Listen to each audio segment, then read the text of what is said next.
Halo Sobat Gesit, balik lagi bareng kita di podcast KPPN Rengat. Kalau sebelumnya kita udah ngebahas program pembiayaan UMI secara umum, kita udah ditemanin sama Pak Dodi sebagai kepala kantor.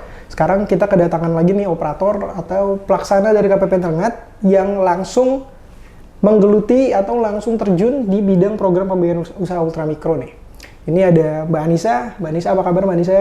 Baik, Mas Iqbal, makasih. Ya, Mbak Anissa, sebelum kita mulai nih, kayaknya lebih enak kalau perkenalan dulu deh, biar sobat-sobat Gesit tahu nih Mbak Anissa ini siapa, track recordnya gimana, pengalamannya gimana.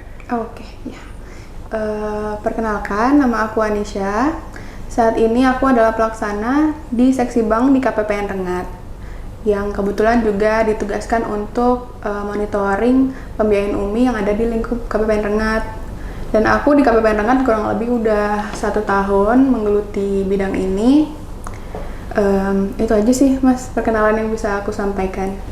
Udah 1 tahun berarti udah lumayan lama juga ya Mbak ya ngebahas tentang UMI ini ya.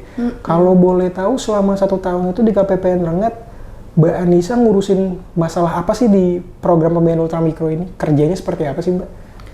Kalau pembiayaan UMI sendiri itu kita kan kalau teman-teman sudah paham, UMI itu kan adalah program pembiayaan pemerintah untuk pelaku usaha ultramikro, yang mana kita itu membiayai, memfasilitasi pembiayaan untuk pelaku-pelaku usaha kecil yang tidak punya kemampuan untuk meminjam ke bank atau yang disebut tidak bankable. Jadi kalau KPPN sendiri, kita tugasnya adalah untuk memonitoring jalannya program itu di lingkup KPPN Rengat. Gitu. Berarti Mbak Anissa langsung ini ya koordinasi sama lembaga-lembaga penyalur UMI ya, kayak Pegadaian, PNM gitu ya. Selama ini Pegadaian dan PNM-nya yang berkoordinasi dengan Mbak Anissa terbatas di Rengat saja atau seluruh wilayah KPPN nih? Enggak, karena kan kita ini di KPPN Rengat itu ada 3 wilayah ya, Indragiri Hulu, Indragiri Hilir, dan Kuantan Singi. Jadi kita berkomunikasi dengan semua penyalur yang ada di lingkup kabupaten tersebut. Jadi nggak cuma di Rengat aja, kita punya 3 ruang lingkup kabupaten. Iya. Boleh diceritain nggak Mbak pengalamannya sedikit ketika terjun langsung ke lapangan tuh, yang dilihat secara langsung apa, permasalahannya apa, terus dampak dari program UMI secara langsung ke orang yang meminjam ini seperti apa sih? Oke. Mungkin aku coba menjelaskan dulu sebelumnya sistem kita untuk monitoring pembiayaan UMI ini gimana. Jadi salah satunya adalah kita mengsurvei langsung kepada debitur-debitur yang menerima pembiayaan UMI. Surveinya itu dilakukan kan 2 kali, yaitu yang disebut dengan survei baseline dan survei endline. Maksudnya survei baseline itu kita memonitoring atau memeriksa kesejahteraan debitur itu sebelum melakukan pembiayaan UMI. Kemudian kita lakukan survei kedua, yaitu survei endline yang dilakukan 1 tahun kemudian untuk menilai dampak pembiayaan UMI itu terhadap kesejahteraan hidup sang debitur.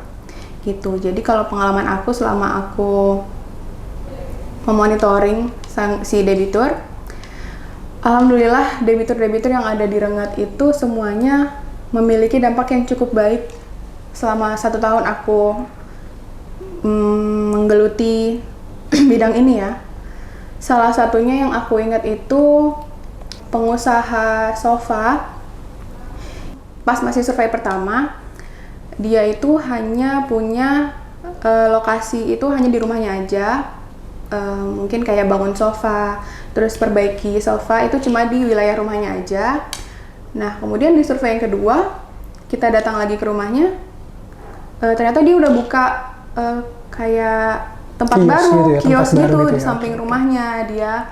Jadi istilahnya usahanya udah sangat-sangat berkembang, setidaknya berkembang dari survei pertama ke survei kedua.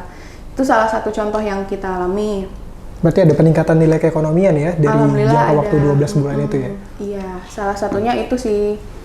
Kalau kendala mungkin bagi KPPN ya, kalau kita mungkin memonitoring itu kendalanya palingan memang jarak rumah debitur itu. Mungkin karena debitur-debitur yang ikut pembiayaan UMI ini kan bukan orang yang berada ya, kebanyakan rumahnya itu berada di pelosok-pelosok daerah. Jadi ketika kita mau survei mereka, mau memonitoring mereka, memang kadang kita harus melewati banyak jalan-jalan yang aneh ya, yang rusak dan segala macam. Tapi kita paham itu mungkin memang nggak bisa kita, emang udah bagian dari pekerjaan kita lah ya gitu. Tapi nggak apa-apa kan ini ya. Demi survei ini terjalani, datanya kita dapatkan dan kita bisa melihat dampak sih program UMI ini kepada masyarakat itu seperti apa. Ya mudah-mudahan bakal jadi pahala juga ya sebagai pekerjaannya nantinya. Amin. Terus tadi kita udah bahas tentang pengalaman langsungnya, Mbak Nisa udah cerita tentang kendala. Kalau harapan ada nggak Mbak? Harapan ke depannya nih, saya pengen program UMI ini bakal gini atau KPPN punya ruang lingkup yang lebih luas lagi, atau mungkin kerjaannya bisa lebih luas lagi, gimana Mbak? Tentu saja sih ada ya harapan besar bagi KPPN kepada debitur-debitur kita, debitur-debitur yang memanfaatkan pembiayaan ini.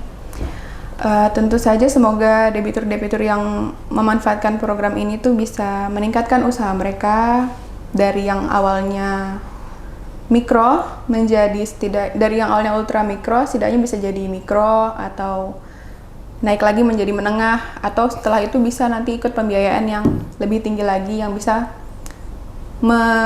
menaikkan lagi usaha mereka, naik kelas gitu ibaratnya. Terus juga jalannya diperbaiki biar lebih mudah surveinya gitu ya. Iya, meningkatkan juga usaha-usaha lokal itu jadi lebih dikenali. Kadang kan usaha-usaha kecil itu karena mereka pembiayaannya tidak ada pembiayaan, jadi jualannya di sekitarnya aja. Tapi mungkin setelah adanya peningkatan pada usaha tersebut bisa lebih luas lagi. Jadi usaha lokal pun menjadi lebih terlihat lagi terlihat lagi gitu kan. Atau mungkin bisa jadi lebih baik lagi tuh, kita bisa buat satu platform yang memang di dalamnya itu marketplace tapi khusus untuk ultra mikro tuh. Nah, iya, per wilayah, per provinsi. Bagus banget. Itu pastinya kita juga harus bekerja sama juga ya dengan orang-orang yang pernah yang terjun di marketplace tersebut mungkin. Nah, Mbak Nisa, mungkin buat sobat-sobat gesit nih masih ada yang sedikit bingung nih, sebenarnya KPPN itu tugasnya apa aja sih, ngapain aja sih? Mungkin kalau Mbak Nisa bisa rangkum tuh secara singkat aja, bisa dikasih tahu langsung ke sobat-sobat gesit. Oke, jadi secara umum ya, tugas di KPPN itu ada dua, yaitu ketepatan data atau pencocokan data. Yang kedua adalah survei langsung kepada debitur program ini. Kalau ketepatan data itu intinya adalah kita mencocokkan data yang diinput oleh penyalur, yaitu di sini PNM, Pegadaian, dan mungkin koperasi-koperasi, terhadap data si debiturnya langsung, data debitur yang diinput oleh si penyalur. Nah, yang kedua adalah kita melakukan survei terhadap data-data tersebut. Nanti kita pilih salah satu debitur, kita sampel beberapa debitur yang pengen kita survei. Kita periksa data yang tadinya diinput oleh penyalur, kita periksa langsung ke debiturnya. Kita cek juga langsung pembiayaan ultramikro ini berdampak seperti apa terhadap debitur itu. Apakah dalam jarak 1 tahun dari survei pertama dan survei terakhir itu ada perkembangan atau adanya peningkatan nilai ekonomi dan kesejahteraannya terhadap si pegawai itu, terhadap debitur itu, ya, maaf. Baik. Kebiasaan jadi pegawai berarti Mbak Nisa, ingatnya masih pegawai ya? Iya, maaf ya. Oke, baik. Ada lagi mungkin Mbak Nisa yang mau disampaikan tentang program pembiayaan ultramikro? Tugas dan fungsi KPPN-nya? Sudah tidak ada lagi? Itu sih pada intinya kerjaan untuk monitoring UMI ini. Baik, kalau boleh saya rangkum ya, berarti tadi dikatakan bahwa KPPN ini sebagai pengawas, monitoring dan evaluasi pelaksanaan program pembiayaan usaha ultramikro. Kita punya 3 wilayah kerja ya berarti ya, Indragiri Hulu, Indragiri Hilir, Kuantan Sigini. Tugas KPPN dalam mengawasi monitoring evaluasi ultramikro itu ada 2. Yang pertama ketepatan data, yang kedua melihat dampak langsung kepada nilai ekonomi debitur ya Mbak ya. Iya. Dikasih jarak setahun, nanti setelah setahun apakah meningkat atau tidak ya. Iya, baik. Mungkin teman-teman untuk tugas dan fungsi KPPN sebagai orang yang mengawasi langsung penyaluran UMI di daerah, kami rasa cukup sampai di situ saja. Buat sobat-sobat gesit yang masih penasaran atau ingin tahu lebih tentang pembiayaan ultramikro, bisa mengakses langsung di Instagram KPPN Rengat atau bisa mencari langsung di program website pemerintah lainnya ya, karena ini informasinya sudah berbentuk publik ya, Iya, benar. informasinya sudah umum ya. Baik, kita cukupkan saja teman-teman, kita cukupkan dulu Mbak Nisa. Terima kasih banyak makasih, Mbak Nisa. Mas Iqbal. Oke, saya Iqbal Edi Saputra. Jangan lupa, saya Anisha, Jangan lupa. untuk subscribe, follow, dan semua Iya, akun sosial mantap. media KPPN Rengat. Sukseskan Umi juga. Sukseskan Umi. Bye-bye, terima kasih Sobat di sini. Dadah.